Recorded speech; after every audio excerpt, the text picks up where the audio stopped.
एक सवाल जो लॉ स्टूडेंट से हमेशा किया जाता है वो ये है, क्या वो लिटिगेशन करने वाले हैं, एलएलएम करने वाले हैं या जुडिशरी साइड जाने वाले हैं। ऐसा इसलिए बिकॉज जो सोसाइटी है वो लॉ को एक बहुत ही क्लोज्ड, एक बहुत ही सोफिस्टिकेटेड फील्ड की तरह देखती है। उन्हें लगता है इन 3 ऑप्शंस के सिवा लॉ स्टूडेंट्स के पास और कोई ऑप्शन नहीं है। इसीलिए लॉ स्टूडेंट्स की भी सोच ऐसी ही हो जाती है कि हमें जाना है तो इन्हीं 3 फील्ड्स में जाना है, इसके सिवा हम और किसी फील्ड को अप्रोच नहीं कर सकते हैं और करियर ऑप्शंस हमारे लिए बंद हो चुके हैं। लेकिन क्या आपको पता है इन 3 फील्ड्स में कितना ज्यादा कंपटीशन है? मार्च 2023 में इंडिया में 15 लाख एडवोकेट्स थे और ये नंबर कॉन्स्टेंटली बढ़ रहा है। तो नंबर बढ़ रहा है, इस वजह से कंपटीशन भी लिटिगेशन में बढ़ रहा है।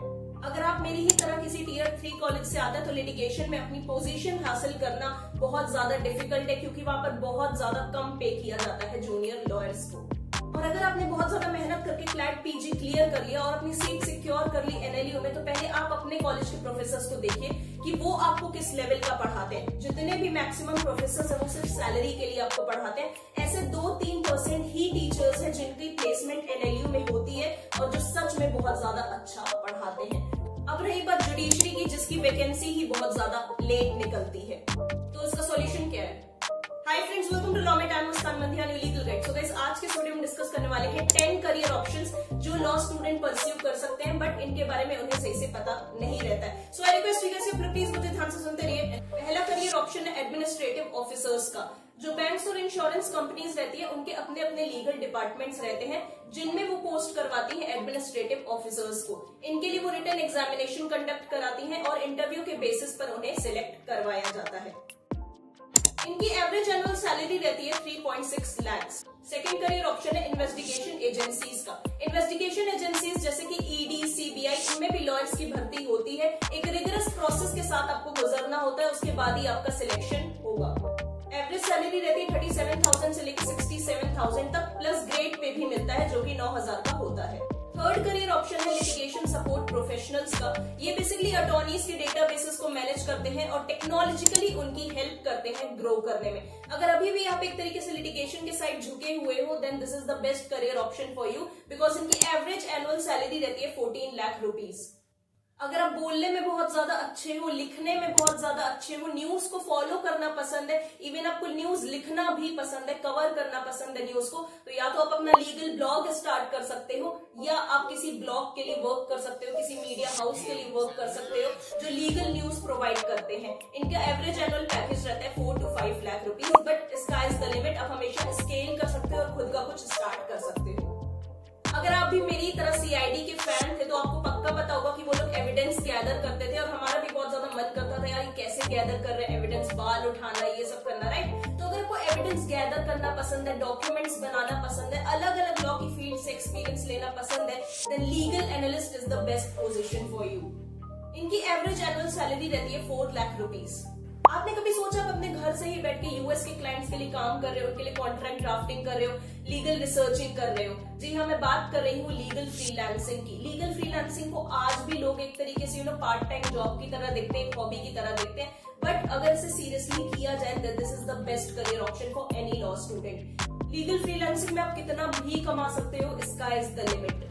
किसी ऑर्गेनाइजेशन के day to day legal affairs को मैनेज करना, उन्हें लीगल एडवाइस प्रोवाइड करना, अलग अलग डिपार्टमेंट्स के लीगल अफेयर्स को मैनेज करना काम होता है एक इन हाउस काउंसिल का, और इनकी एवरेज एनुअल सैलरी रहती है 6 lakh rupees. 8th career option है जुडिशियल क्लर्क का। इनका काम रहता है केस ब्रीफ प्रिपेयर करना, केस की समरी लिखना, फैक्ट्स लिखना, एक्सेट्रा।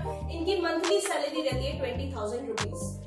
लास्ट के जो 2 करियर ऑप्शंस हैं ये मेरे फेवरेट है और इनकी डिमांड इन फ्यूचर बढ़ने भी वाली है। सो अगर आप एक फ्यूचरिस्टिक लॉयर हैं, टेक में इंटरेस्टेड रहते हैं, स्मार्ट है, अपने करियर चॉइस को लेके कॉन्शियस रहते हैं, तो प्लीज लॉमेट को अभी सब्सक्राइब कर लीजिए, अपने ग्रुप में भी शेयर कर दीजिए। ऐसे बहुत इंपॉर्टेंट वीडियोस आपके लिए इस चैनल पर आने वाले हैं in future. So 9th career option है इमिग्रेशन लॉयर। जैसे किसी क्लाइंट को दिक्कत होती है वीजाज लेने में, ग्रीन कार्ड्स लेने में, तो वहां इमिग्रेशन लॉयर्स का काम आता है। सिटीजनशिप के मामलों में भी बहुत ज्यादा हेल्प करते हैं। एवरेज सैलरी इनकी पर मंथ रहती है 80,000 rupees. Last and the most important career option है हमारे पास साइबर लॉयर का। जिस हिसाब से आर्टिफिशियल इंटेलिजेंस इंक्रीज होता जा रहा है, टेक्नोलॉजी इतनी तेजी से आगे बढ़ रही है, साइबर क्राइम्स भी उतनी ही तेजी से आगे बढ़ रहे हैं, एंड दस साइबर लॉयर की डिमांड बहुत ज्यादा फ्यूचर में इंक्रीज होने वाली है। साइबर लॉ में जो एक्सपर्ट्स रहते हैं वो 8 लाख रुपीस तक चार्ज करते हैं। अब मेरी बात ध्यान से सुनिएगा, मैंने आपको जो भी सैलरी फिगर्स दिए हैं पूरी प्रॉपर रिसर्च करने के बाद दिए हैं। स्टिल ऐसा हो सकता है कि जो फिगर्स है मैनिपुलेटिव हो। आप इंटरनेट पे जाएं, आपको कोई और फिगर दिखे या आप किसी इंडस्ट्री एक्सपर्ट से बात करें तो वो कुछ और फिगर्स आपको बताएं। प्लीज सैलरी की वजह से रुक मत जाना किसी चीज को अप्रोच करने में, ठीक है? किसी चीज को एक्सप्लोर करने में सैलरी की वजह से रुक मत जाना। उसे एक्सप्लोर करो, समझो उस एरिया को, उसके बाद उसे छोड़ना, राइट? अगर वो सही ना लगे उसके बाद अपनी प्रॉपर रिसर्च करने के बाद उसे एक्सक्लूड करना। लेकिन प्लीज अपनी प्रॉपर रिसर्च करिएगा, ये टाइम रिसर्च करने का है, ठीक है? अभी से किसी करियर को पकड़ मत लो, रिसर्च करो, समझो, जो बेस्ट ऑप्शन हो उसी के अंदर जाना, राइट? इस वीडियो में मैंने जितने भी करियर ऑप्शंस के बारे में बताया, अगर उनके बारे में डिटेल में जानना चाहते हो तो law made you legal guide मेरा टेलीग्राम चैनल है, जिसका लिंक आपको डिस्क्रिप्शन में और पिन कमेंट में भी मिल जाएगा। वहां आपको मैं पीडीएफ दे दूंगी जो भी मैंने वीडियो में बोला है। प्लस वहां पर इंटर्नशिप और अर्निंग अपॉर्चुनिटीज भी मैं शेयर करती हूँ, इसलिए उसे ज्वाइन जरूर कर लीजिएगा, शेयर भी जरूर कर दीजिएगा। इस पर्टिकुलर वीडियो से रिलेटेड आपके माइंड में कोई डाउट है या किसी पर्टिकुलर टॉपिक पर आप चाहते हो वीडियो बने तो प्लीज कमेंट सेक्शन में बता दीजिएगा, मैं उस पर वीडियो बनाने की पूरी कोशिश करूंगी। लॉ पिप्स मेरी इंस्टा आईडी है, उसका भी लिंक डिस्क्रिप्शन में और पिन कमेंट में मिल जाएगा। पर्सनली भी आकर आप मुझसे बात कर सकते हो।